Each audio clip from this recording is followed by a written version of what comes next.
I hope we have an intro by this point. That is going to be our intro. I'm just saying, I hope we do. This is our intro. I hope this is not our intro, because this is a really lame intro. But hopefully we have something.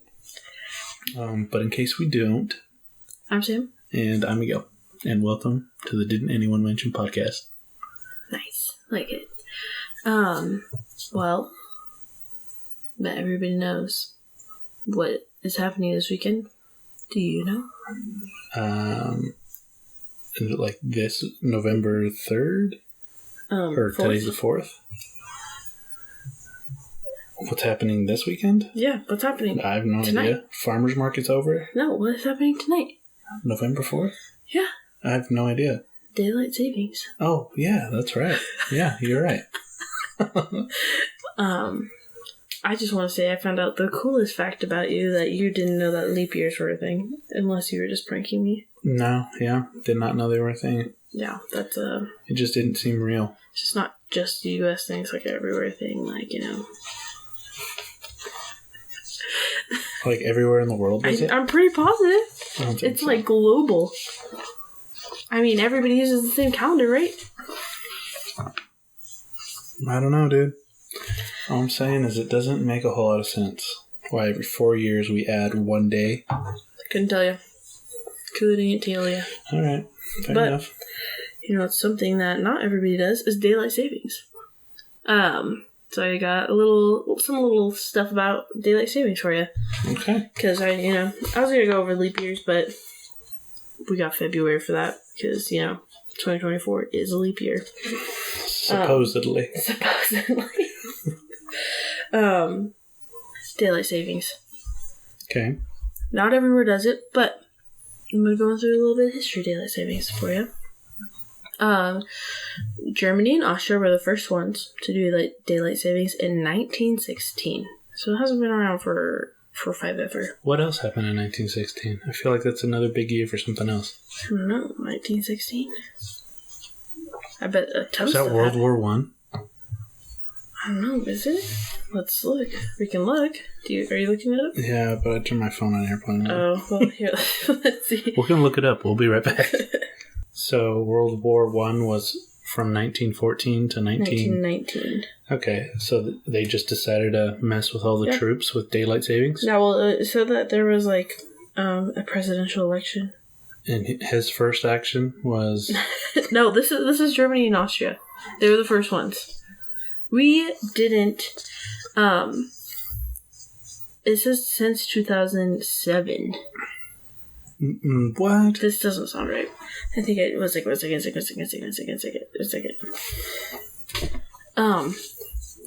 And then 2 years later we started doing this. So in 1918 we started doing daylight savings. Sorry. I don't know how to write. I do research in between my main job. Mm-hmm. I think I just was in the middle of the thought process on that one. So that's awkward. Sorry. My bad. But, World War I, we're just messing with people, Yeah, we are. Not that, anybody had anything else to worry about, but Mm-mm. it's whatever. Daylight savings was on the top of my priority list. But, fun fact, Canada was it says that on July of 2008, 1908, geez, the residents of Port Arthur, Ontario, it's Thunder Bay nowadays, It's a cooler name. they did start the world's first daylight savings switch when they set their clocks forward an hour. They just did it collectively as a group? I guess so. They were just like, let's just do this thing. But since 2007, it has taken place on the second Sunday of March, when the clocks spring forward. Oh, you so spring an hour forward. That's when it became, uniformed? I guess, yeah, that's when they decided, the second Sunday. That is, not that long ago. I know, which I don't know if it was just, sporadic and,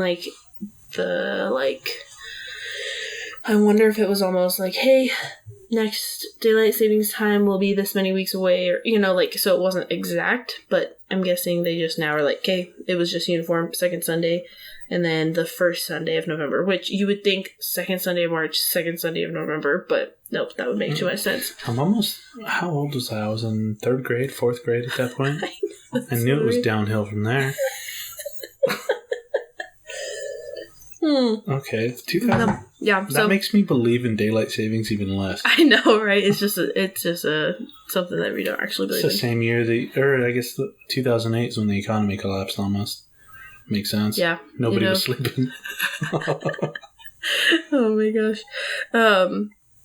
It says that in Britain, though, and elsewhere in Europe, the clocks change on the last Sunday of March and the last Sunday of October, which that one makes more sense because it's like uniform, but I'm still confused on why. But we're going to get into that. To be honest, it sounds like Easter to me. Like it's on the... what? That is Easter. I think it's on the 3rd Sunday of every Yeah, it'd be easier if it was just one day. Wait, no, it's not, because it can be in April or May. Or, no, March or April. Now that's getting too crazy. I know. Like, Easter's whack. I thought Thanksgiving was on a set day in November. Up until... No, it's on the third Thursday? Yeah, I know that now. But I'm pretty sure I didn't know that until... What's another one? Leap years every 4 years. Yeah. But I'm pretty sure I didn't know Thanksgiving was on the 3rd Thursday of November until I was like in high school. I thought it was November 25th. The whole time. Dang, that's pretty... I mean... Nobody explained these things to me. Yeah, I mean, you've never... Like, who cares, right? Yeah. Like, Thanksgiving, you had the whole week off. I know. In school, so who cared? You just... True. Like, it's not like right now where you only get the one day. Like, yeah. And also, like, Easter. Like, days of the month. Like, 4th of July. I'll never forget that holiday. I mean, it's in the name. But, like, Christmas, you're never going to forget Christmas. I didn't realize Christmas and New Year's were exactly a week apart for a long time. What? They're 7 days apart. Yeah. Christmas and New Year's are always on the same day of the week. Yeah? And I guess I just never thought about that. Interesting. But not until I started being able, like, getting time off. So, like, I don't think I've really ever put that together until maybe the last 5 years. Wow. Like, until, like, they just all blended together.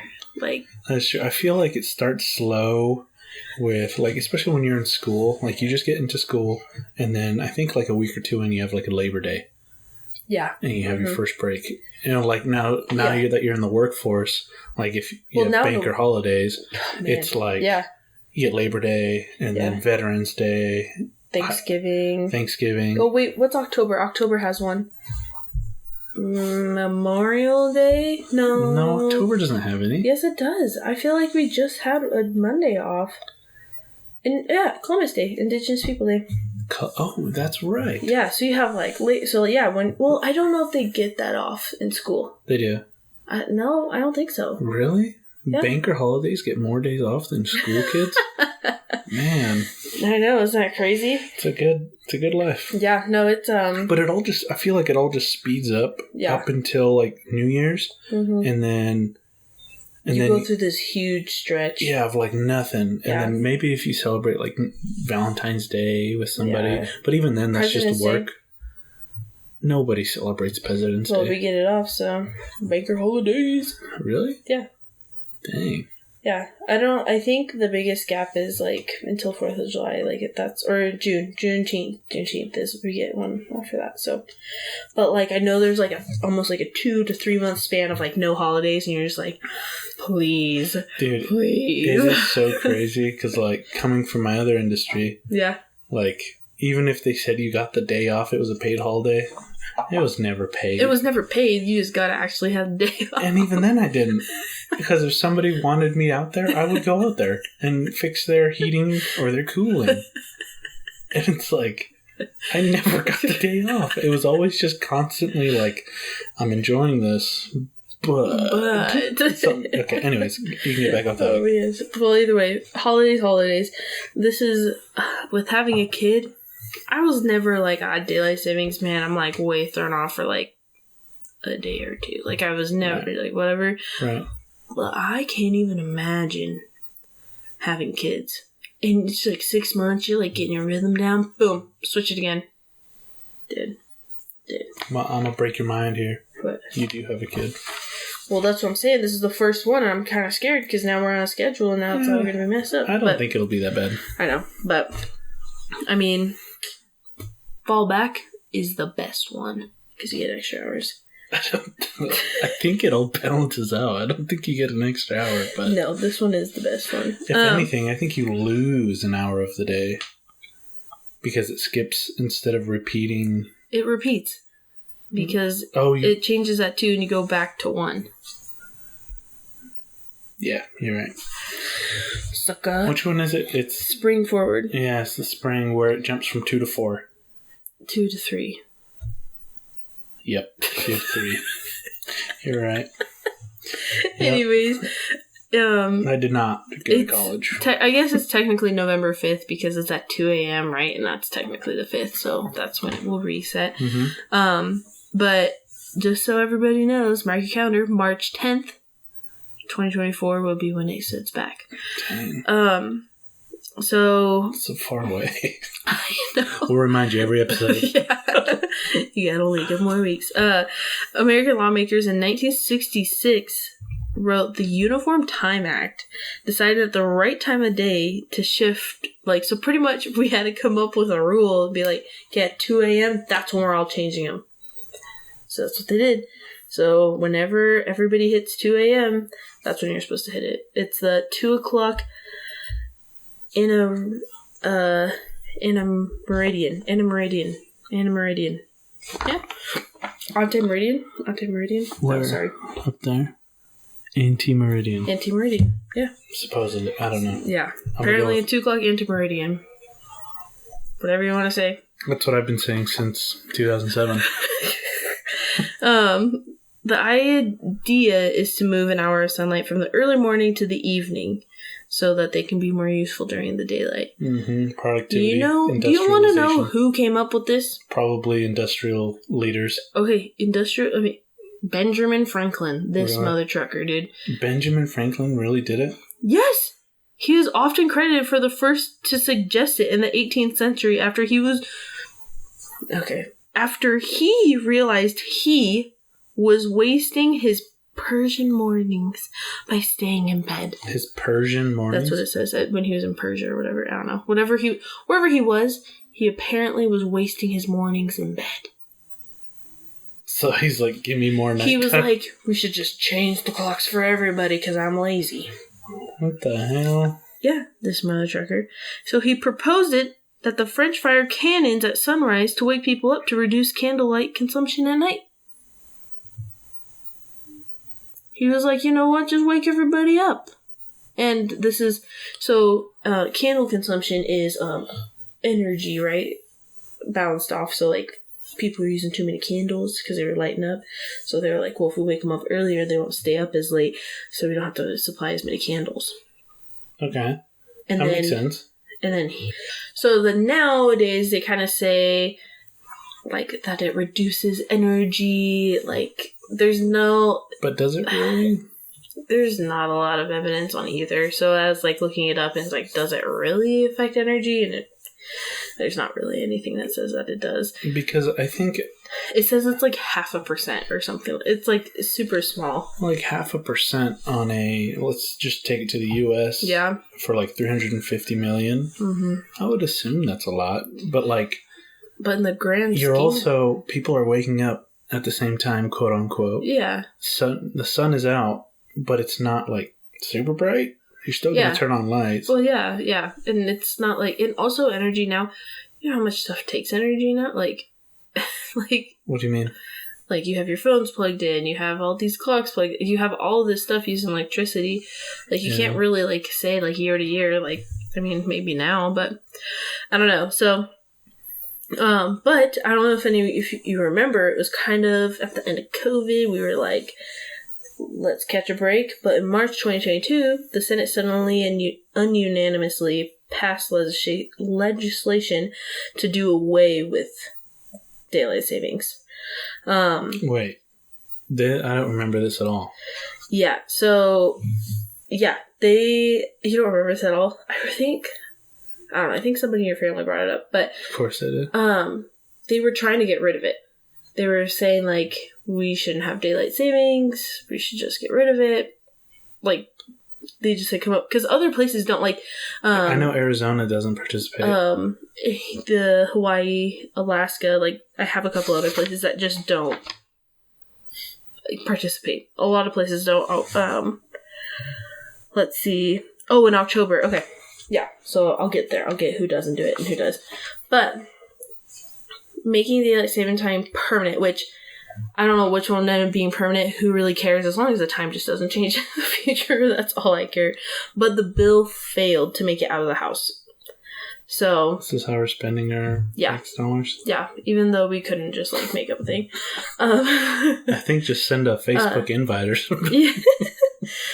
Apparently the Republican of Florida, Senator Marco Rubio, reintroduced the bill in March of 2023, so not that long ago, but it hasn't been taken up by the House yet. So that's still in the air. We may, in the next few years, like, may not have it. Who knows?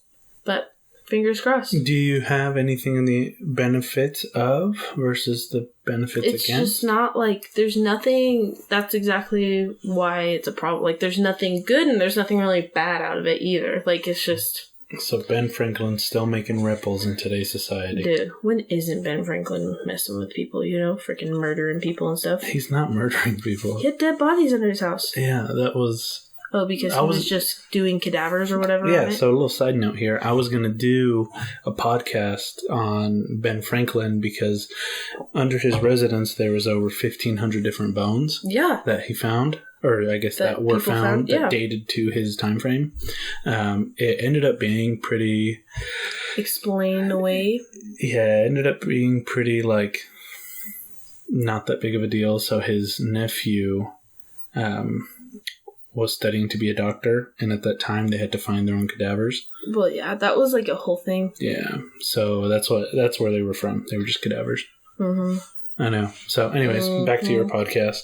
Yeah, ever since I heard, like, Benjamin Franklin. But I did find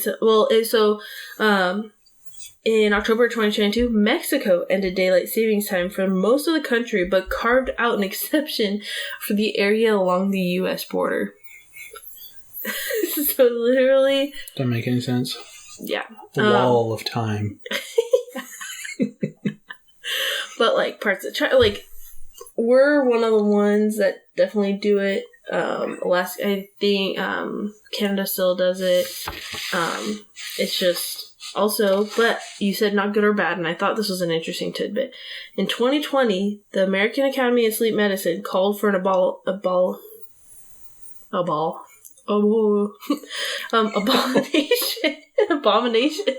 abomination. What are you trying to do? Politician? What am I trying to... Abolition. That's embarrassing. But I like abomination. The abomination of daylight savings. What'd you say it was? Abolition. Abolition? Jeez. My brain is, like, not computing. I just want to say abomination. Jeez. Okay, sorry. Let me just turn back in. But they said that in this statement, the Academy said that by disturbing the body's natural clock could cause an increase of stroke and cardiovascular events and could lead to more traffic accidents. I think they're spending way too much time on this. I think we should just get rid of it. Yeah. Or what do you say? Keep it. I don't know. What do you think? I think if we get rid of it, I think we'd all have to agree on a certain time. I don't think so. I think whatever we're in. Like, just let it keep on going. Whenever it's signed into law? Yeah, so if it's after November 5th? If I had to choose, I would say I'd want it to be lighter earlier. So I guess after... But that's only at half the year, because the other half we spring backwards to... No, if we signed it into law saying after... the fall time clock goes back an hour, so it's earlier, so it's brighter earlier. Mm-hmm. I would like to keep that instead of where we push more daylight towards the end of the day. I see what you're saying. I think that's what I would do personally, because I like it. I mean, I don't like getting up early. I just do. Mm-hmm. And it would fit my lifestyle better, I think. What would you pick? I wouldn't care enough. You wouldn't care enough? No, I like sleeping. I know. I'm not an early riser, so. Yeah. So I think I would definitely pick. I guess I would be the one to just agree with you, because if we had to pick one, I'll pick yours. Okay. Well, debate settled. Yeah. Because I'm guessing, like, because what would we vote for? You know, like, how would we pick?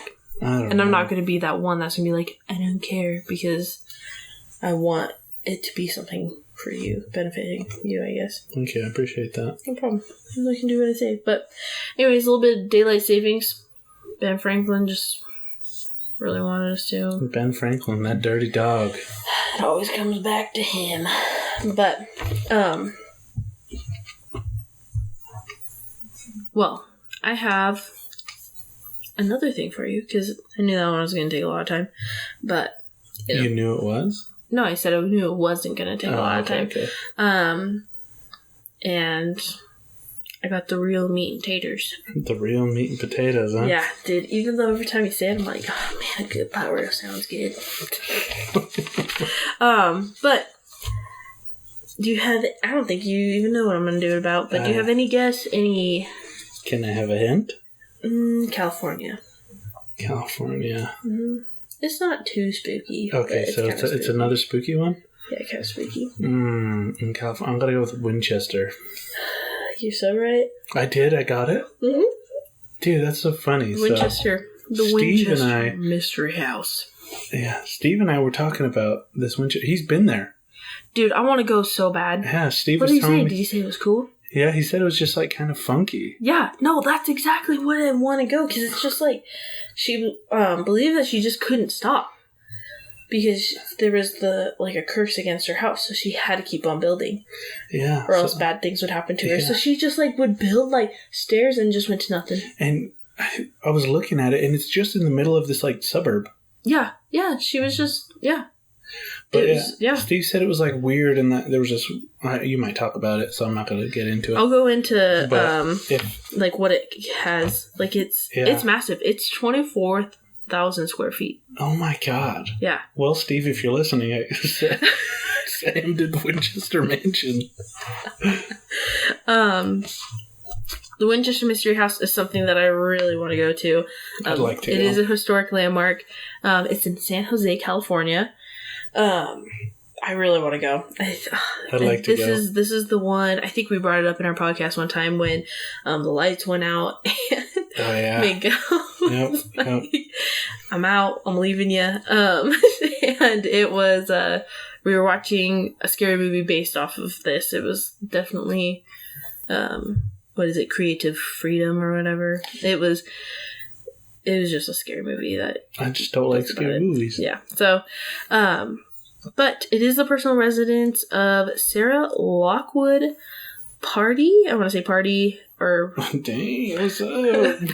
Party up. Winchester. She's the widow of William Wirt. Not like Wart. Wirt. Winchester. And heiress. WWW. That was him? What would William do? To a large portion of the Winchester repeating arms fortune. So this is Winchester firearms. Yep. This is a lot of why she thought she was cursed is because of how many lives the Winchester rifle had taken. Mm-hmm. So this started in the mid 1800s.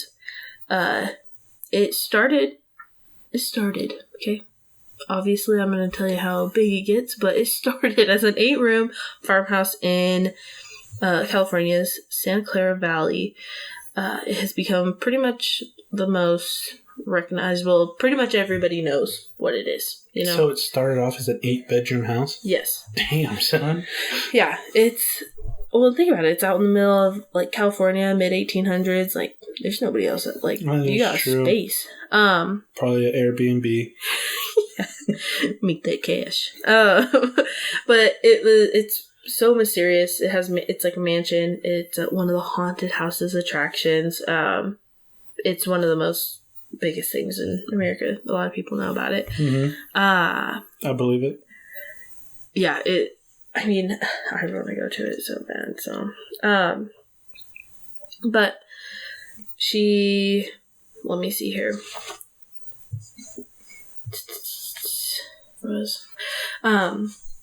She I don't even know how I want to say this. She did a lot for her Spanish roots and the love of the Basque countryside. She based a lot of like her styles off of that. I want to say it's Yolanda, but I don't know how to say. Because two L's. Llanada. We'll go with that. Okay. Villa. She honored it to her.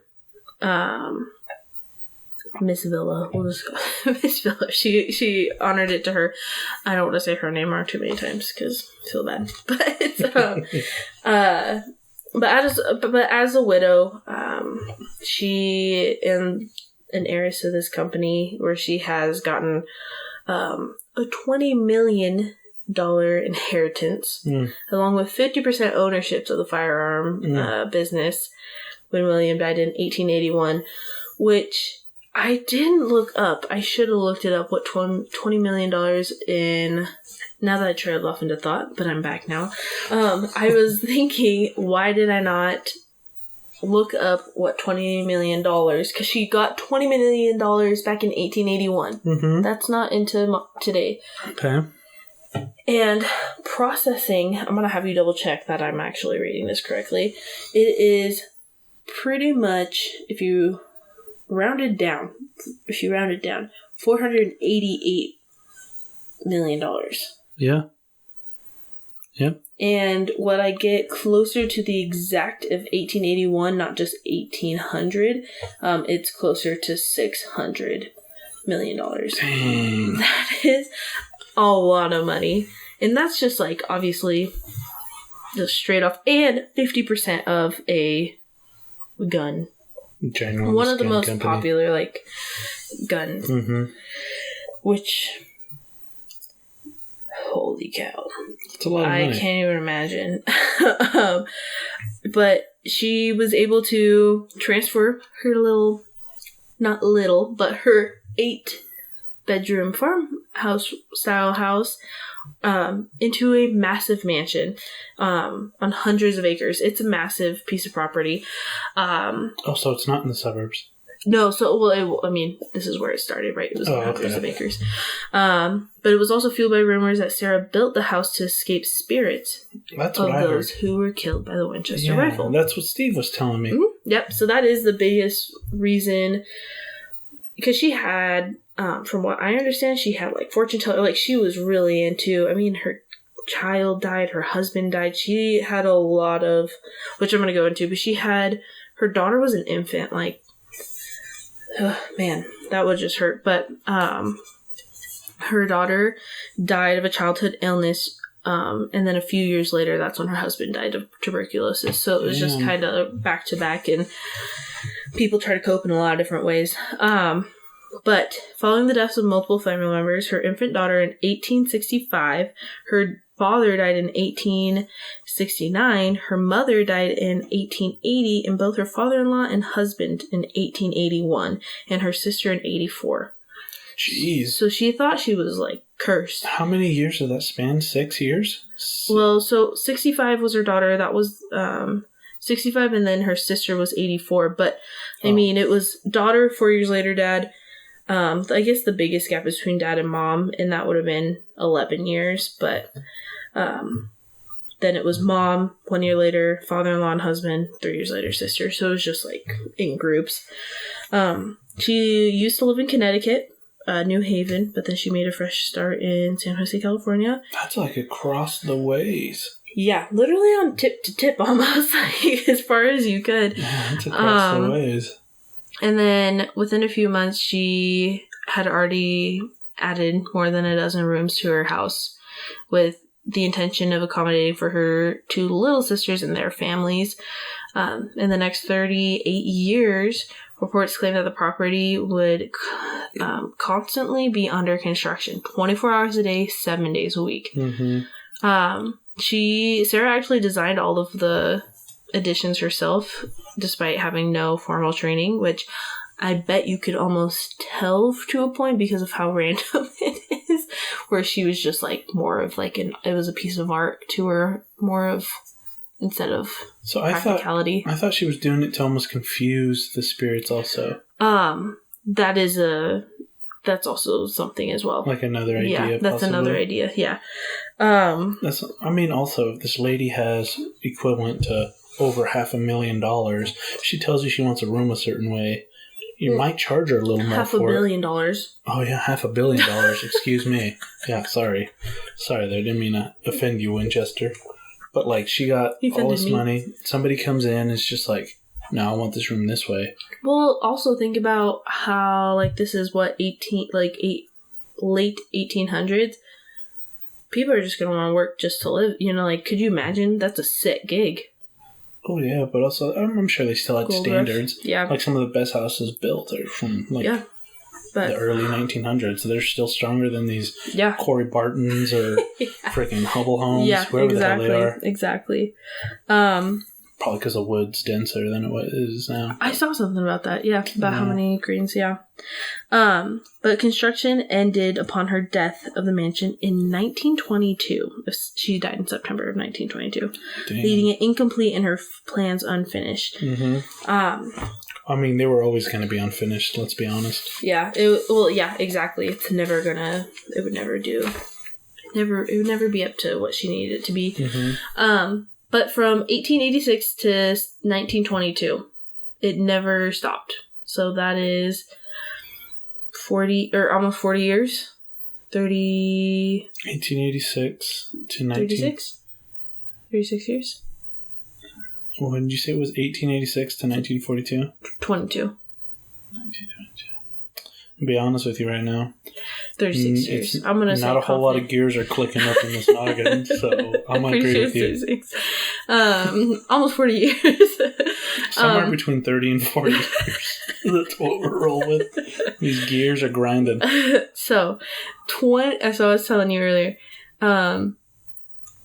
dude, so the build, so to like put a price tag on it, $5 million in 1923, or it's worth $71 million today. I feel like that did not grow as big as the $20 million did. Yeah, well, I guess $5 million ROI. turned in.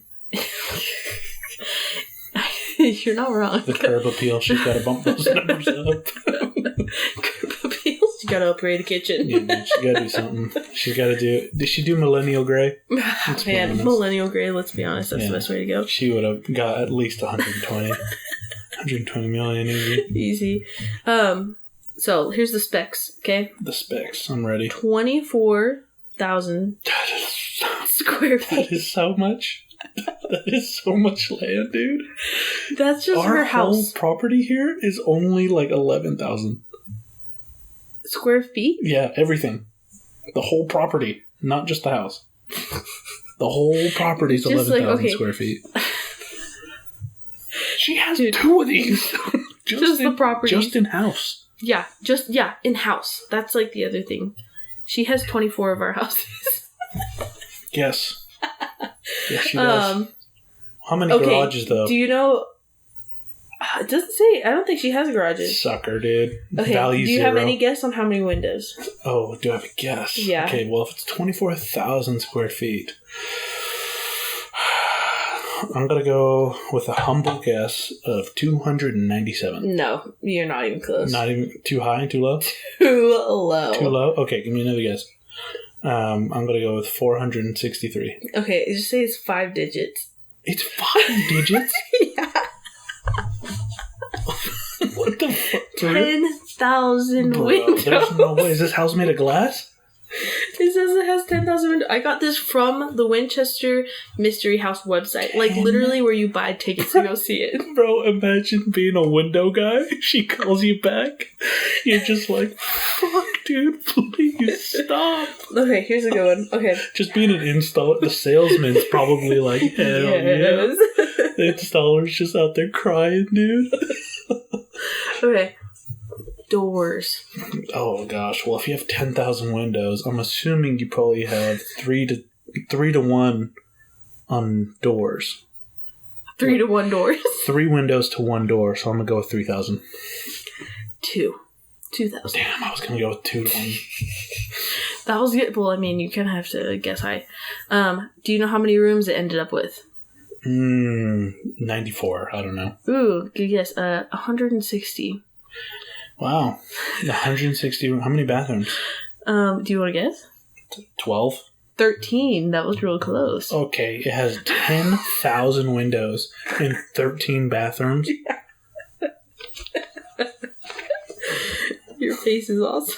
Dude, she was... Oh, think about... Okay. She was kooky. She was a little kooky. Okay, how many skylights?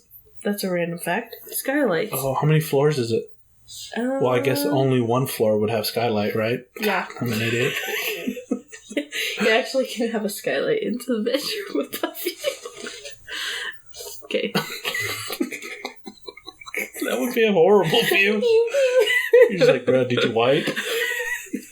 It's in one of the how many skylights? Oh, gosh. If they only had 13 bathrooms, I don't know, 83? Oh, 52 skylights. Damn. And then we have 47 stairways and fireplaces.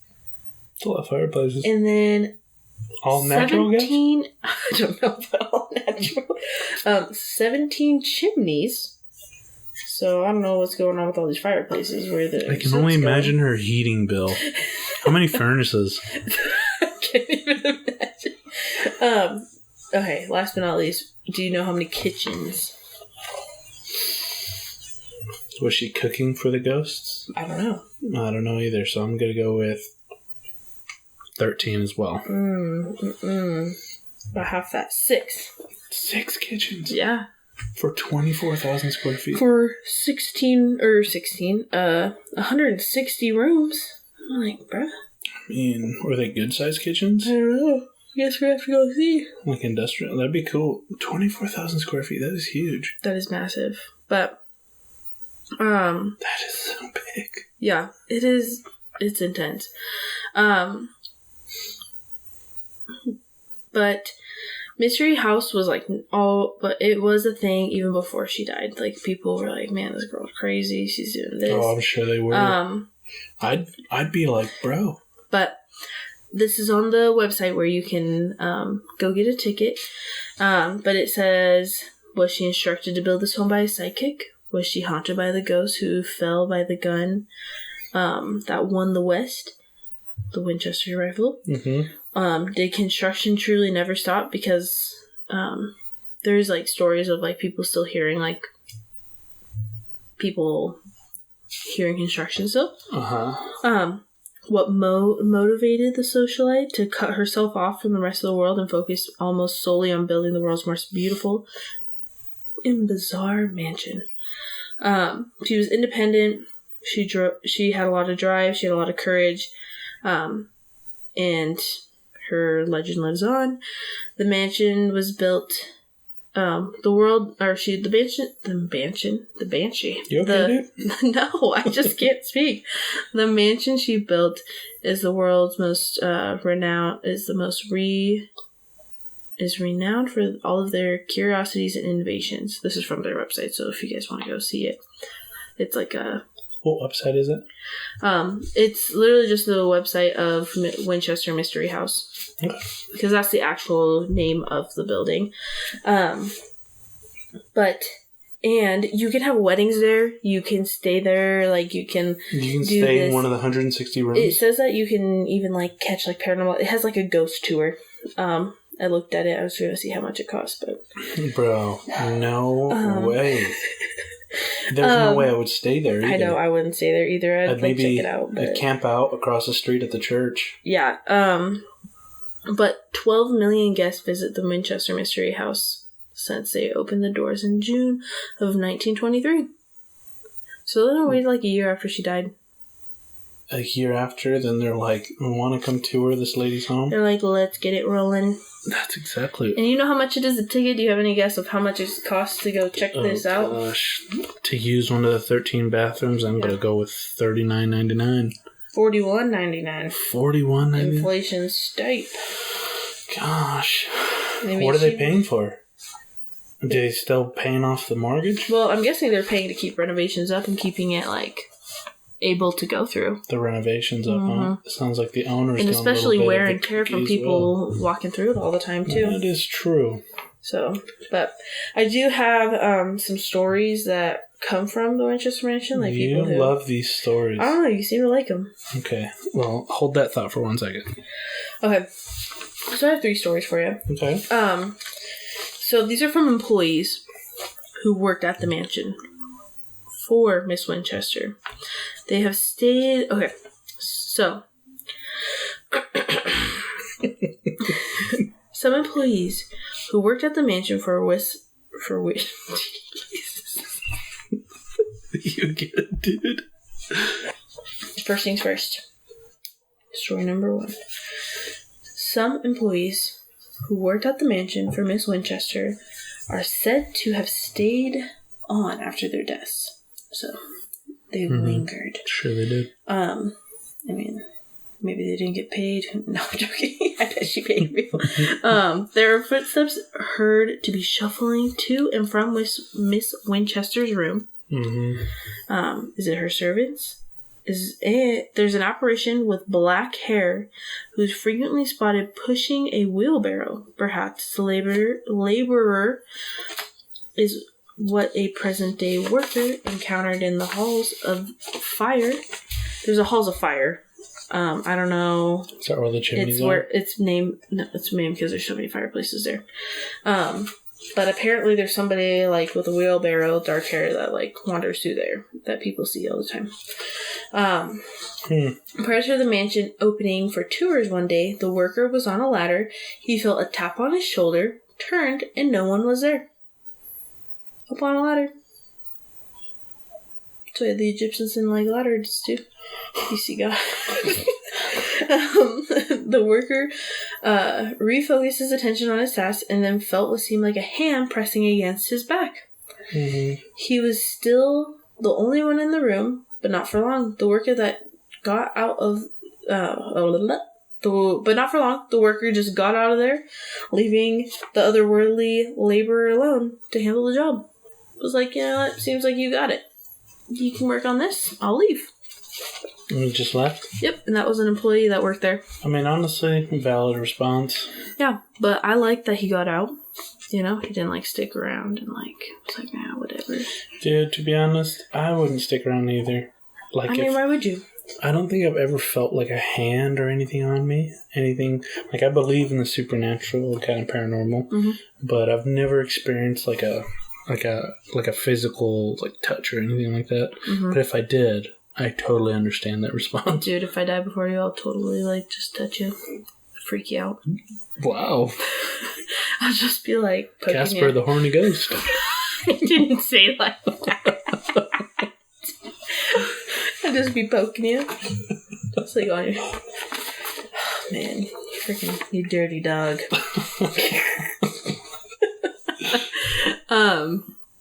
Okay. We got the next one. Sarah's Sealed Room is the name of this one. In the 1906 earthquake that destroyed, this one, I don't know if you remember, this was the big one that, like, a lot of San Francisco got, like, caught on fire, like... In 1906? Yeah. I'm pretty sure, yeah. I don't know about I'm pretty positive that one, but it was it caused a lot of damage to a lot of places. But it caused serious damage to the house. In fact, she was trapped in a room while her workers were trying to set her free. Deeply shaken by her experience, Miss Winchester had a room sealed. It stayed that way until her last year when the room was opened and added to tours.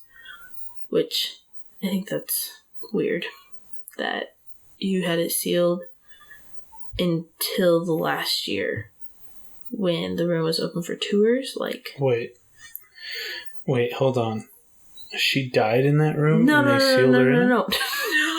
And then they just opened it up? Because of the event when she was trapped in a room, she created a room that was completely sealed and nobody went into it ever until they opened it for tours. After she passed. After she passed. Yeah, so she never saw it. Oh, so this is a room that the whole probably board did. Yeah. I see. Yeah. Okay. On one of those tours, a guide gathered participants in the room to explain the history and point out the objects found inside more than 100 years after being sealed. Which, the math doesn't add up. I mean, it does now because it's like, it has been 100 years, but either way. The guide heard a loud sigh in the hallway and went outside to bring in the straggler. She didn't find any tourists, but did see a small ghostly form gliding around the corner. I'm sure she did. The guide quickly followed. She didn't see anyone, yet she heard another sigh. Perhaps Miss Winchester had used the sealed room as a refuge from her tourists. So you think she gotta hang out in there? But I'm wanting to say it stayed that way until... Oh! No! I read that wrong. I'm sorry. I'm reading this sentence again. Does that make sense? Because if she stayed in there from refuge from the tourists, they opened it last year. Like, they opened it only a year ago, that room. Like 2022? Being 100. That's why I was like, 100 years, that doesn't make sense. They opened it 100 years later. After her death. Oh. That makes more sense. I was not reading that correctly. My brain was not putting it together. So this room was just sealed off? And then they just opened it not that long ago. And now it's available on tours. So they think she was hiding in there from all the tours. Oh, and she was the thing floating around? Mm-hmm. Like, sorry. Apparently I just need to read it like 5 times. You threw me through a loop there. I threw myself through a loop. I've read that thing 4 times, and I was like, dang, they say that I was in there for 100 years, but I don't think they know how to do math. I don't know who's telling this story, but it's just how you say, when you say it out loud sometimes, it just makes more sense when you've been reading it in your head so many times. Mm-hmm. This isn't, like, super spooky, but it was mentioned that the house is so famous where filmmakers from Australia are making a movie about Sarah Winchester, which I think this is like kind of the one that, I mean, you always see a ton of these Winchester Mansion ones. Yeah, I feel like there's always something going on with like very common spooky places. Yeah. Most of the film was done in Australia, but one of the actors, Helen Mirren, she was like starring the lead role of Sarah Winchester during her visit to the... with her visit with a columnist of the Los Angeles Times, asked, like, if you have ever paid a fortune out of death, you have to pay the price, a psychologist's price and a spiritual price. So if you ever have, so I'm going to read this again. If you have ever made a fortune out of death, you have to pay the price, a psychological price and a spiritual price. And I can only imagine that people who make fortunes to this day from selling... I can only imagine that people who make fortunes to this day from selling weapons have paused at some point, especially if they're Christians. Am I going to pay? So pretty much what she's like questioning when she was being the role of Winchester, Miss Winchester, is that she believed that this fortune, because she had somebody who was kind of giving her fortune and like, hey, this is going to happen. She thought that maybe, because I didn't really go into it because it's not concrete. Right. People think that they had a fortune teller that was saying to, hey, you should do this, keep on building, keep on building.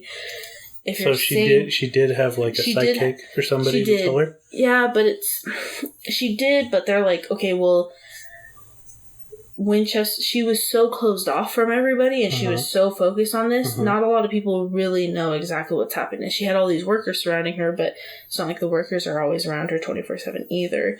Like the same one. The window guy, though. The window guy would be the one to ask. Yeah, I would ask him.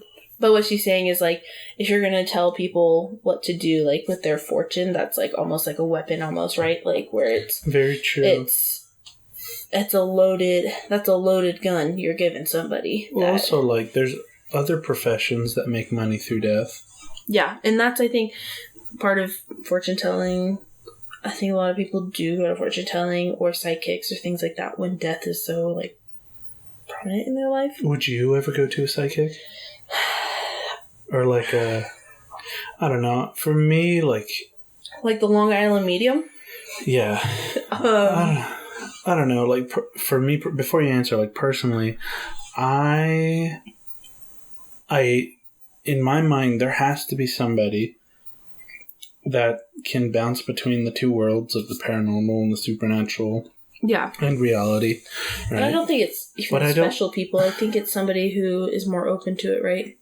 I would think that it's somebody that's more open to it. I truthfully believe that instead of just, I think it's a religious person, somebody that has really intense faith, that maybe has the ability to, bounce between the worlds. I don't know. I honestly haven't, this is all just talk in my head.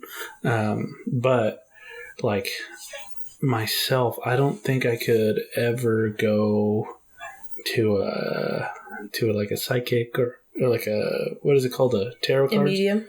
Or tarot card, what is that? Is that kind of the same thing? I think it's the same. I don't know. It's not the same thing. It's not the same. They're all different. It's in the same I can't remember realm, what they're actually called, Tarot cards. I think it's just readings. Or like reading your palms. Yeah. Like, to an extent, I think, if you see my palm, you obviously know what I've done in my past. Yeah. I mean, even from just, like, looking from, like, your to mine, and, like, yours is more, like, rough and stuff. Yeah, and then just looking at, like, my arms, like, I have a lot of scars and just cuts from sheet metal. It's also going to be, I think that's also a part of, like, even profiling people, Yeah, but I'm not saying they can't tell who you are, but I don't know. Personally, I would have a hard time truthfully believing in what they say. Yeah, but I don't know where you stand in this. Yeah, I mean, I agree. That's why I don't know if I ever would, especially, like, if you're, like, you find this person online or you meet with them, not prior, but you kind of almost, like, schedule a time. I feel like that would make me even more. Oh, they could have looked me up. Oh, you can find me on Facebook. You can find a lot out on somebody about social media. Like, that's another, like, tool. So I guess... That would be an interesting experiment if you started, like, a fake Facebook page with, like, things that are not you. Yeah. And then you scheduled an appointment. Yeah, that would be interesting. Because, it's I guess that's what I worry about. Because, like, even when you say it's private, how private is it, Mm-hmm. You see a lot of stuff, like, just from ours. I mean, you can see, like, you're married, you have a kid. Well, apparently it's big now, too. Like, people can tell a lot from, like, your bumper stickers. Yeah, you can tell a lot from bumper stickers or your stickers in general, like on your windows and on your car too. And I mean, it helps you target. I feel like if you wanted, like, to not or to who to avoid, who maybe not to mess with, and stuff like that. But anyway, but either way, I don't know if I would like. I don't know if I would. That's just too much. I just think it's too much. I'd rather figure it out myself, I guess. I think I would look into... Before I ask somebody else, I think I would look into it more myself, I guess. I would look into seeing, like, how I could be more open. Interesting. I guess that would be... Instead of looking for it with somebody else, I would just try to find it myself. I guess that's where my thought process goes to. Interesting. Okay, interesting. But, Winchester Mansion is... There's not a lot of spooky stuff on there because it's not, obviously, it's hard with spooky stuff. Paranormal things aren't technically, like, concrete, right? So, it's kind of hearsay. It's like, the employees have said this, they've said that. But for the most part, I thought it was just crazy how big, how much there is of this place, where it's at, stuff like that. But, I mean, a lot of things can happen when you lose a lot of your family, a lot of your loved ones, a lot of your support system, and then you move across the entire country by yourself. And you don't have anybody to talk to. No. She more likely just loved that house. I think she was a bit kooky. Yeah. But love can make you kooky, dude. Kooky and spooky. Kooky and spooky. But, you got me going on this tarot card thing. Like what? What about it? So, in certain faiths, right, everybody has their stories already written. Like, I don't know if this is Christian faith, where, like, yes, God has your plan. God has your plan, right? Uh-huh. Let's say it's written in a book on a shelf somewhere. God knows who you are, who you're going to be. You just have to believe in Him, and He'll guide you to wherever. You're going to end up being who you want to be, who you're going to be. Okay. Is a tarot card reader able to read that book from God? And if so, maybe I'm like you. Maybe I don't think so, because so tarot cards. Okay, hold on. Let me finish this thought. So, tarot cards readers, let's say hypothetically, they could peep into God's book here and see who you are, give you some hints or clues or whatever who you're going to be. Would they technically be closer to God than a priest would or a pastor? Because they literally would, hypothetically speaking, have an insider look into God's plan for you. Literally God's plan. So there's a couple things I want to say. So that's why I think priests and pastors don't like the concept of like a card reader and stuff like that, because interesting. Technically nobody would be that close to God, quote unquote, I would say. There wouldn't be this kind of, you can tell, you just have to have you just have to have faith. You don't need to know. So it is a thing where... okay. I did not know this. Disclaimer here. I'm not very religious. I don't consider myself to be, but I like the idea of it. Yeah. Like I'm not a hater of religion. I like the idea of it. I just don't practice anything myself.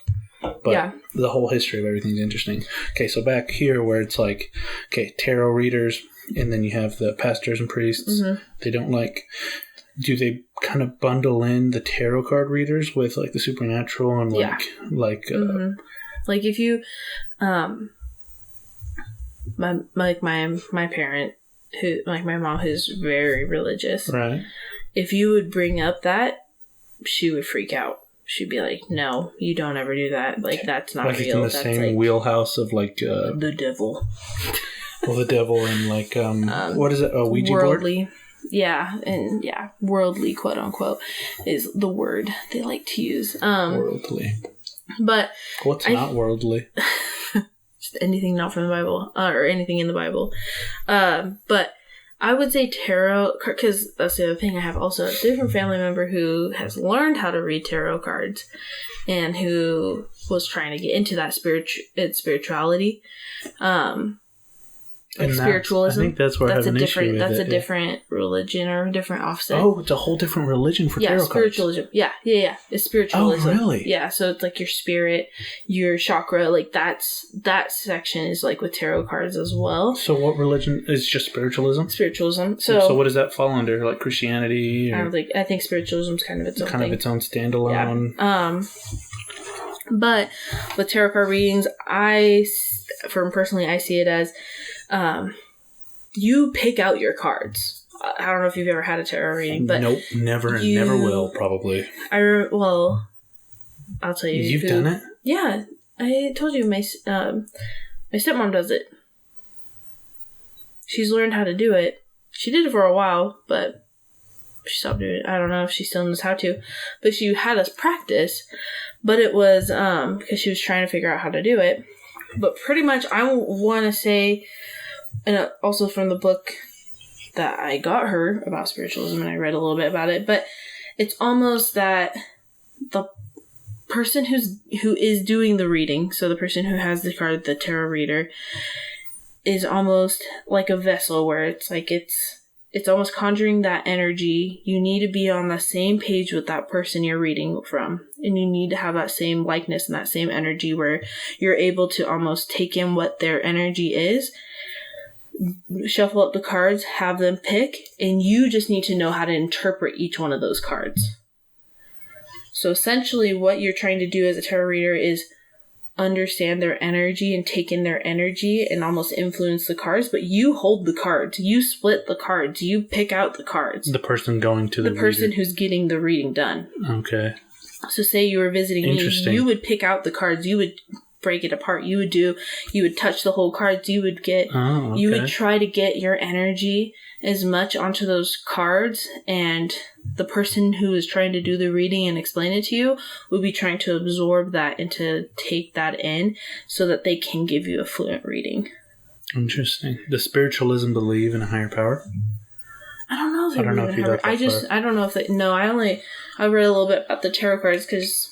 I mean, that's what she told me, but that's like your third eye, unlocking your third eye, your common. Auras, what your aura can. Interesting. But I don't know if it does have any higher power, but I just know that it has a lot of like spirits and understanding yourself, stuff like that. It's very interesting. I did not know you've done it before.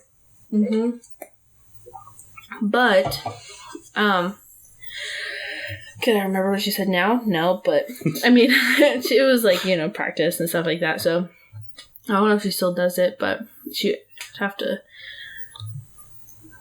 figure it out again, I'm guessing. Well, I think that's a great episode. Yeah. Okay. I learned a lot. Cool. Well, we'll never have 10,000 windows in our house, but that's okay. We will not. But we'll see you guys on the next one. See you next one.